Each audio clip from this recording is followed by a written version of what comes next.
Mais là, on a des journalistes qui se prononcent, qui disent ouvertement leur opinion sur Donald Trump, sur un tel, sur un...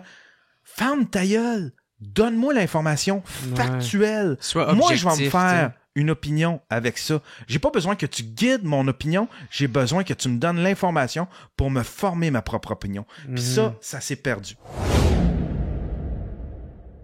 Je me demande, c'est quoi ta vision, toi, de l'avenir de la télé? Tu sais, parce que là, il y a comme plein de coupes. Tu sais, à TVA, on en avait parlé d'en prendre un break, là, tu sais. Ouais. Puis là, il y a Bell Canada qui licencie, je pense, 9% de son staff, qui est comme genre 4900 postes à travers le Canada ou dans le monde. C'est quoi ta vision de la télé? Comment tu vois ça? Ou c'est quoi juste ton opinion là-dessus?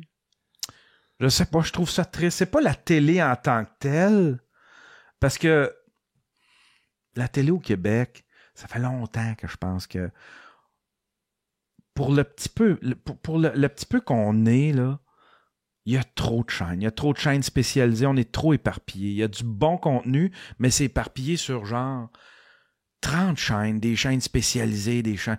Tu sais, il y en a qu'on regarde jamais, tu sais. Fait que ça fait longtemps que je dis qu'il y a trop de chaînes. Puis évidemment, ben trop de chaînes, t'as bien de la merde, t'as bien des artisans qui servent à rien, là, tu sais, là. Mais si tu réunis juste le bon contenu dans moins de chaînes, déjà, probablement qu'on serait peut-être capable de suivre. Mais là, tu sais, c'est comme, il y en a trop de chaînes. Fait que peut-être que c'est une sélection naturelle, mais en même temps, moi, là où est-ce que je suis triste, c'est l'information. Moi, je trouve ça triste parce que il y a la diversité d'informations. Premièrement, l'information est rendue bien paresseuse, là, tu sais, là. Tu sais, envoyer un journaliste aux États-Unis aussi, là, tu sais, là, faites pas juste reprendre les fils de presse de Reuters ou bien tu sais... Mais il y a Richard Latendresse qui est là. Ouais, il y a Richard à la tendresse, mais tu sais, c'est assez limité, là, tu sais, là, il y a Radio-Canada qui a beaucoup de journalistes à l'étranger, mais tranquillement, pas vite, ils vont les ramener, puis on va juste faire ça. Ça va être juste des fils de presse. Deuxième affaire que je reproche aux médias, ça me gosse, puis je suis de plus en plus vocal là-dessus, là, c'est que pas les médias, mais l'information est trop proche de l'opinion. Ouais. Il y a tout le temps, dans un journal, il y a beaucoup plus d'opinion qu'il y a d'informations. Puis il y a des journalistes que tu fais comme... T'es-tu journaliste ou t'es éditorialiste? Là, là, qu'est-ce que tu fais? C'est quoi, là? C'est quoi que tu sais? Là, on a tout mêlé ça, puis c'est que des... Tu sais, les émissions de nouvelles en continu, c'est que des panels de débatteurs, de ci, de ça. Tu sais, comme à Arcan, le matin, là, t'as Ferrandez puis Nathalie Normando qui se prononcent sur tout. Ouais, les lignes ouvertes, là, quasiment. Non, ça c'est après, mais tu sais, à Arcan, là, ils ont tout le temps un sujet genre... Puis là, ce matin-là, ils sont experts en relations de couple. Puis le lendemain matin, ils sont experts en produits d'exportation. Puis comment ça? Pourquoi que vous demandez... Pourquoi que... Tu sais, j'ai jamais entendu Ferrandez dire...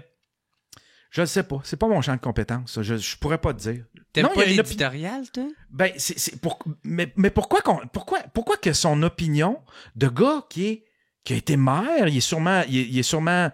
Pourquoi que son opinion est importante? Je comprends pas pourquoi. Pourquoi que... Je suis tanné de ça parce que l'opinion est tellement présente et tellement trop proche et tellement trop de proximité avec l'information que c'est comme si on nous guidait à penser ce qu'on a à penser. Ouais, ça, j'aime pas ça, moi non plus. Avant, Jer, je sais pas si tu as vécu ça ces années-là, mais moi, dans les années 80, là, t'avais un bulletin de nouvelles le midi, un bulletin de nouvelles d'une demi-heure sur l'heure du souper, puis un bulletin de nouvelles d'une demi-heure le soir, OK? C'était pas du sensationnel, voyons. Sensationnaliste. Ouais, merci. C'était juste, je veux dire, il filmait, il faisait les topos, tout ça. C'était présenté, c'était une personne, that's it, that's all. C'était drabe, mais c'était que l'information. Après ça, toi, tu pouvais processer cette information-là et te faire une opinion. Mm-hmm. Mais là, on a des journalistes qui se prononcent, qui disent ouvertement leur opinion sur Donald Trump, sur un tel, sur un... Ferme ta gueule! Donne-moi l'information factuelle. Sois moi, objectif, je vais me faire une opinion avec ça. J'ai pas besoin que tu guides mon opinion. J'ai besoin que tu me donnes l'information pour me former ma propre opinion. Puis ça s'est perdu. Ça s'est perdu aux États-Unis.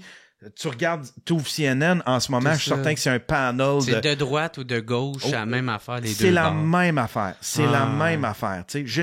Raphaël Jacob, ferme ta gueule, fais ta job. Si tu connais les États-Unis, donne-moi factuellement c'est quoi qui se passe aux États-Unis. Il y a un moment donné, il y a une fille qui a remplacé Raphaël Jacob je pense que c'était à Arcan ou au show du midi ou je sais pas trop. La fille ne faisait que donner les faits. C'était factuel, c'était genre, il y avait aucun jugement de valeur dans sa patente. Elle faisait pas des petites craques genre Donald Trump qui voulait faire avaler du décontaminant au monde. Tu sais, il y avait pas rien, c'était juste factuel. Voici ce qu'il a fait, ce qu'il a dit, moi je peux me faire une opinion à partir de là, tu sais. Mais j'ai pas besoin de Raphaël Jacob puis je suis tanné de l'opinion des gens. Je suis tanné de l'opinion de tout le monde. Ben moi, tu sais, on dirait qu'on vit dans une ère où est-ce que c'est que ça, les opinions de tout le monde. Je m'en contre Chris. Fais comme moi. Porte-toi un podcast. Dis tes opinions là-dessus. Mais lâche-moi patience. Crisse-moi patience dans mes commentaires ou dans mes... Je veux plus l'opinion de personne. Mais je trouve que c'est pire à Radio-Canada. Tu sais, à Radio-Canada, je mets souvent la radio... Ben, j'aime écouter les nouvelles. Moi, j'adore les nouvelles. Tu sais, j'aime écouter ça. Je veux savoir qu'est-ce qui se passe dans le monde, savoir qu'est-ce qui se passe chez nous, tu sais, tout ça. Mais il y a comme tu dis, c'est jamais objectif. Tu sais, en même temps, je comprends, il y a tout un petit facteur humain des fois que tu peux laisser un peu passer, mais c'est jamais objectif. Ça vient tout le temps avec des vertus. Ça vient tout le temps avec tu sais, pour t'amener à guider à avoir leur opinion. La bonne opinion à avoir, c'est celle-là. Si tu penses autrement de ça, ben, t'es un gros cave, ou t'es un gros rétrograde. Ouais, c'est ou ça. Ou t'es un ci, ou t'es un ça. Puis je trouve pas que c'est correct de faire ça. Fait que là, ou sinon, soyez nuancés, tu sais. Fait que c'est pour ça que les gens, je les comprends, là, tu sais, là, c'est pas juste les complotistes qui sont là, fuck TVA, puis fuck Radio-Canada, puis qui sont choqués contre les médias. Il y a du monde bien normal qui commence à être tannés des médias parce que les médias t'imposent leur narrative, t'imposent leur façon de penser. Je n'ai pas besoin. J'ai juste besoin de l'information. Donne l'information factuelle, that's it, that's all. Lâche ta petite craque sur un tel, lâche ça, là, arrête, là, tu sais. C'est comme la guerre en Ukraine est pas si simple. C'est pas, tu sais. Ouais, c'est pas un méchant contre un gentil. Exactement. Mais dans les médias, c'est ça. Ouais. Dans les médias, c'est ça. Attends un peu, là, tu t'es-tu intéressé un peu? Va justement écouter Un séjour sur Terre. Il va te l'expliquer, c'est quoi qui s'est passé. Comment ça que Poutine est en tabarnak de même? Comment ça qu'il a perdu patience? Comment ça qu'on en est rendu là? Tu sais? Oui, c'est un enfant de chienne, tu sais, mais j'ai pas besoin que tu me le dises à la télé. Donne-moi les faits, puis donne-moi les vrais faits, tu sais. Puis il y a personne qui a tracé, il y a personne qui osait, tu sais, quand ça a commencé, cette guerre-là, il y a personne qui a osé faire un portrait de l'Ukraine avant que la guerre commence, tu sais. Parce que oui, c'est un pays corrompu, tu sais. Puis leur président, c'est un petit corrompu lui aussi, là, tu sais, là. Puis, mais ça, il y a personne qui a voulu faire le topo de ça. Donner la vraie image de ça. Il y a à peu près juste les gens de droite qui donnaient ça, mais qui s'enlèvent toute crédibilité parce que eux autres aussi ont un agenda derrière ça, tu sais. Je sais pas si tu comprends. Ils veulent vendre leur salade. Ouais, fait que c'est devenu une affaire gauche-droite. Fait que la gauche, c'est comme nous autres, on est pour la paix dans le monde. Puis la droite, ben c'est comme nous autres, ben on pense que Poutine, il a un petit peu raison parce que l'Ukraine c'est des hosties corrompus puis puis tu sais, fait que c'est devenu. Je suis tanné là de l'opinion des gens là, tu sais là. Je veux les faits puis je veux les vrais faits. That's it, that's all, tu sais.